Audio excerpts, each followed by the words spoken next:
Hi everybody, this is Thomas Gibson with San Diego Rideshare Pro. I have with me today Mr. Ulandsey Peterson, Ride with Peterson. You all know him. So we're doing a little collaboration here today for some video content. I've got to get my channel started, and Ulandsey's out here in San Diego. We're at the convention center right now. Beautiful day, and he's going to ask me a couple questions. We'll do a Q&A here and see if we can get some content for you guys. Okay, great. So the first question is, how did you get started with Rideshare? I got started with Rideshare because I needed supplemental income with my current occupation. I think most people get into the Rideshare because they're looking for additional income. You know, when you put all your eggs in one basket with a company, sometimes you might get laid off, termination cases, suspension, whatever might happen. You know, you need to have a backup for that income because you could be hung out there to dry. And I was introduced to it by another fellow driver, and he got a nice bonus, and so did I, and that motivated me. And once I got used to this, I started from the Uber X category, and now I'm in the Uber Select, and I absolutely love it. Okay. What do you remember about your very first trip? You know, my first trip, I was scared. I wasn't comfortable of how the app worked or what to expect, but it was funny because the customer that I had said, "Hey, I'm an Uber driver, I'll help you on this first run. I understand what it was like." And it was nighttime on a Saturday night or so, and the guy was very helpful, and that was my first experience. But then after I did 2, 3, 4, 5 of them, I'm like, okay, I got this, I can do it. And just took off from there. Okay. What has been your biggest challenge with Rideshare? I think the biggest challenge is probably night crowd can be tough, you know, especially when the bars let out. What I use, to tell you the truth, is the rating system.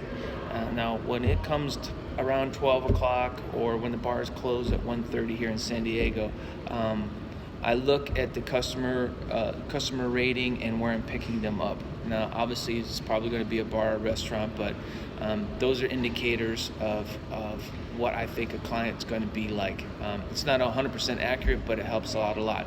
And then, when I do see the client, there's usually several people, I will open the door for them, and then I can see their eyes or their demeanor, and I kind of do like this visual inspection and just make sure everybody's good. If someone's really intoxicated and they're trying to dump this person on me to get them a ride home, I see it as a liability, and I just refuse to ride. I don't charge the customer, and I just move on with my Rideshare. Okay. With your channel, what are you trying to do?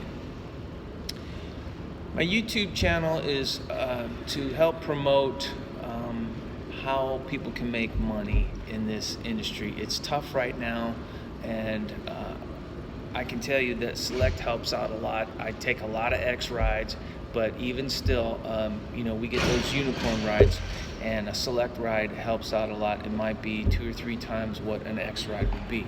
So my advice is, if you can move up into the Select category or XL or even above, that would be the best mode. Or if you're going to be an X driver, you know, have a car that's you know, gives you that professional image, so people will give you tips. I rely heavily on tips, basically because of my appearance, the car, and the service I provide, and that makes a big difference. Okay. Where do you see this whole thing we call Rideshare, the gig economy? Where do you see it in the next 5 years? You know, that's a good question. A lot of people ask me that, and I want to grow my business, but I'm a little concerned about the driverless car situation.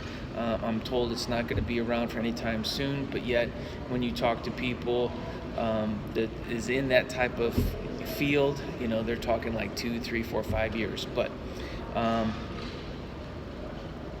I think it's profitable. I don't think that it's going to happen right away. I think a lot of people feel that they're safer with a driver behind the wheel because obviously his life is in jeopardy as well if there's an accident. So if the driver's safe, passengers are probably going to be safe.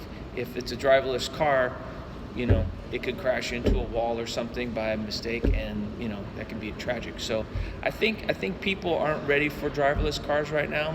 Maybe that will be for millennials or people from a younger generation, but right now I think that'll be a very slow transition, and they might have a few driverless cars on the road, but for the majority I think we'll still have drivers in rideshare. How do you feel about the major rideshare companies, Uber and Lyft, now that they are publicly traded companies? What are your thoughts on that?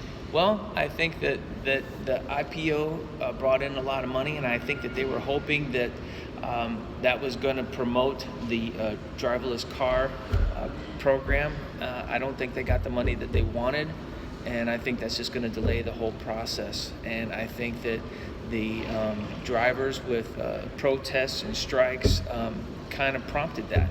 And I think if Uber could raise the rates for their driver, they'll get more respect, and I think they'll get what they need in return. But if they don't acknowledge the drivers, the ones that help catapult this whole industry, I think it's going to be a long, hard road before the driverless cars come to pass, or any other new programs.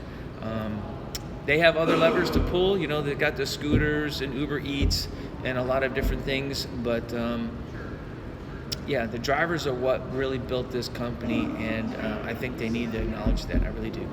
Gotcha. All right. Hey everybody, Peterson here. This is a really good guy right here. I met him in February at Kevin the Entrepreneur's 10,000 subscriber appreciation party, and he told me that I helped him greatly. I helped him greatly or so. So I decided to come down here, make videos with him, and help him so he can get his channel started. I remember what it felt like when I had no subscribers and had nothing to talk about, and my channel has grown into something that surprises me still to this day. And I want to do what I can to help somebody else. As you see, this gentleman, he's dressed professionally. He's dressed in a way that I dressed when I was doing Uber Select, Uber Black, and Uber Lux. He takes this very seriously. He is truly a first-class guy. So I decided to make this video, and also to talk at the end here, to ask you to do something special for Thomas here. Send him comments to give him things to talk about in his channel. The comments is what drives the internet as far as the video content on YouTube. I can't tell you how many videos I could make simply from reading the comments. Whether it's it's a regular comment, it's a a compliment, or it's a criticism. All of these things will help him grow as a YouTuber, especially when it comes to discussing rideshare. All comments are valuable, because with those comments we can grow and we can get better information out to you. So Thomas, final words. Pleasure. Appreciate your support. Thanks for coming down. Very welcome. Just like Ulandsey said, I'm out here trying to get this off the ground, and with your support and help and comments and questions, we'll get that going. So thank you very much. San Diego Rideshare Pro.